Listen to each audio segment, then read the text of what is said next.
seri kelima yang akan dibawakan kembali oleh Pak Fatar Simbolon, yaitu estimasi biaya penambangan dan biaya pengolahan serta. Selanjutnya adalah seri kelima.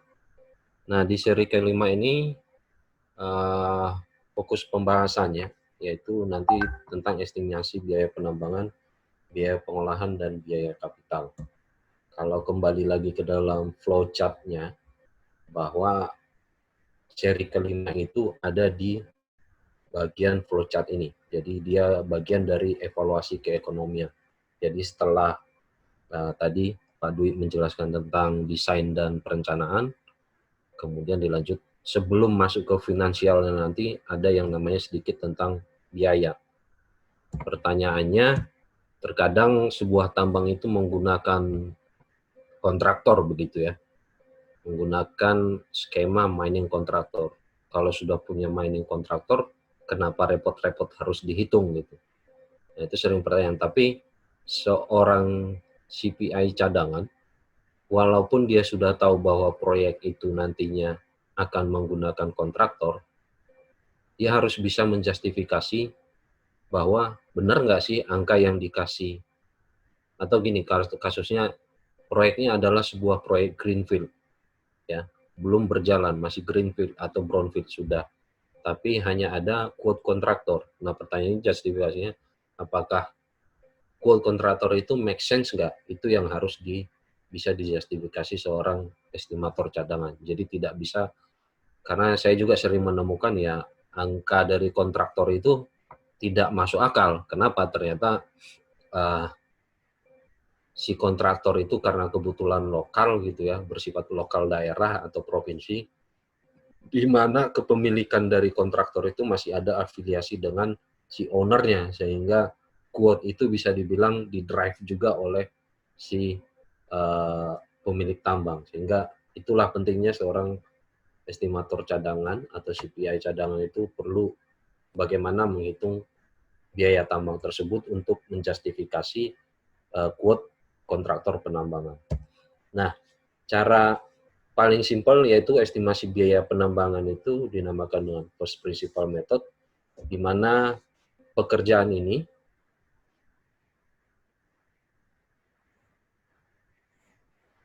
nanti pada seri ini kita akan menghitung atau melakukan estimasi biaya penambangan. Ini ada sesuatu kayaknya.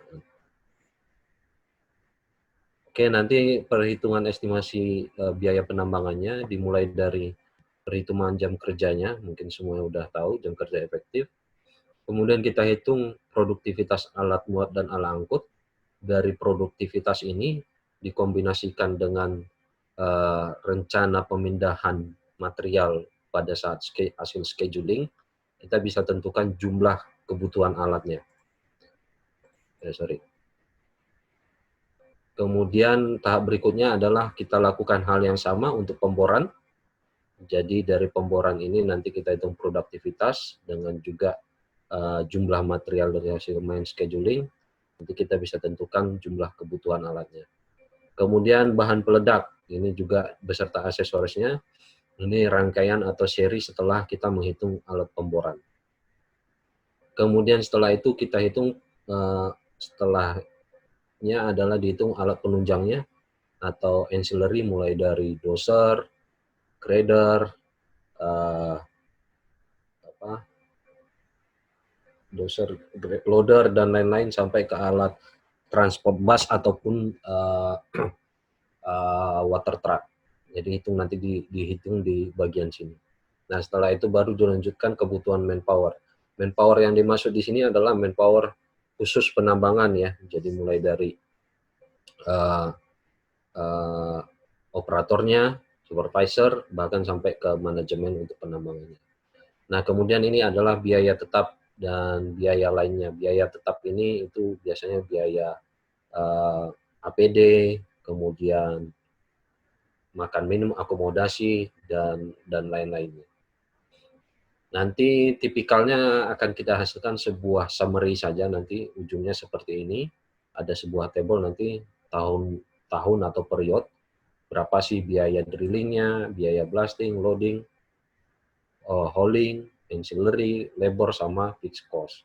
Nah, dari sini kemudian kita bisa bagi kembali total biaya ini dengan jumlah perpindahan atau material movement-nya, sehingga dapat dolar per ton ataupun dolar per kubiknya.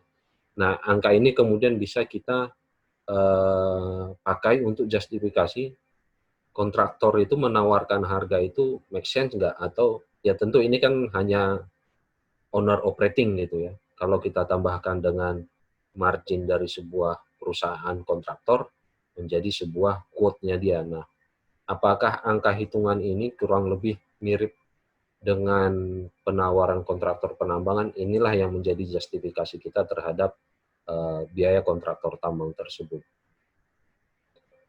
Oke.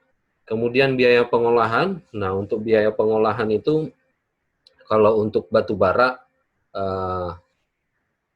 sebenarnya karena dia secondary-nya sangat minim ya, atau kita bilang pengolahannya sangat minim, jarang, dan kalaupun ada hanya beberapa saja yang menggunakan, di mana itu hanya terdiri dari crushing plant dan washing plant ya. Dan informasi terkait biaya pengolahan di tambang batu bara itu biasanya di-include-kan di biaya penambangannya. Nah, yang bisa dilakukan adalah nanti di sini kita pelajari tentang rule of thumb atau nilai pendekatan. Ini sebagai contohnya adalah kalau plant capacity-nya 100 ton per jam, itu nanti ada spek low, spek medium, dan spek high untuk capex-nya berapa. Nah, ini nanti ada juga kapasitas lain-lainnya di seri ini kita akan pelajari. Kemudian apa dimaksud low, medium, dan high. Kemudian OPEX-nya juga akan disampaikan di sini. Jadi nanti kita lebih kepada estimasi biaya pengolahan ini adalah rule of thumb atau nilai pendekatan. Nah, estimasi biaya kapital, seperti kita ketahui biaya kapital itu terdiri dari beberapa hal ya, umumnya di sebuah tambang batu bara, seperti ada listnya di sini. Nah, yang kita akan pelajari juga estimasi ini ada beberapa cara, estimasi biaya modal atau kapital ini dari penawaran harga dari supplier, internal dari departemen sendiri dalam perusahaan, ataupun existing database, ataupun lagi-lagi adalah nilai pendekatan atau rule of thumb. Nah, ini ada sebuah contoh dari yang saya ambil dari bukunya Victor Rudeno. Jadi ini adalah contoh sebuah, ya, jadi dia mengambil data dari 200 tambang open cut ya. Nah, nilai kapitalnya berapa sih? Itu dibandingkan dia terhadap total tons mine-nya, sehingga nanti dapat sebuah nilai regresi. Yang saya kasih warna kuning itu bahwa sebuah tambang nilainya adalah indikasi atau nilai pendekatan total kapitalnya adalah 19,95 kali T pangkat 0,865. Oke, T-nya tersebut adalah total kapasitas mine, total tons mine, jadi include ore dan waste-nya. Nah, rumus ini yang dia generate dari 200 tambang data ini akan menghasilkan nilai R kuadrat atau R square-nya itu sekitar 66% atau 0,60. Kurang lebih seperti itu. Nah, tadi sempat saya sedikit ada pertanyaan ya, bahwa di sedikit aja mungkin jawab di depan Pak Dwi. Ada yang menanyakan bahwa training ini apakah coal atau batu bara gitu ya. Apakah mineral atau batu bara. Sebenarnya itu tergantung, nanti kita bisa fleksibel ya. Kalau memang pesertanya nanti cenderung, kita bisa bagi dua kelas, kalau cukup nanti kita bagi dua kelas, ada kelas mineral, ada kelas batu bara. Oke, kurang lebih itu yang bisa saya sampaikan Pak Dwi untuk seri ke-5. Terima kasih Pak Patan untuk pemaparan di seri kelimanya.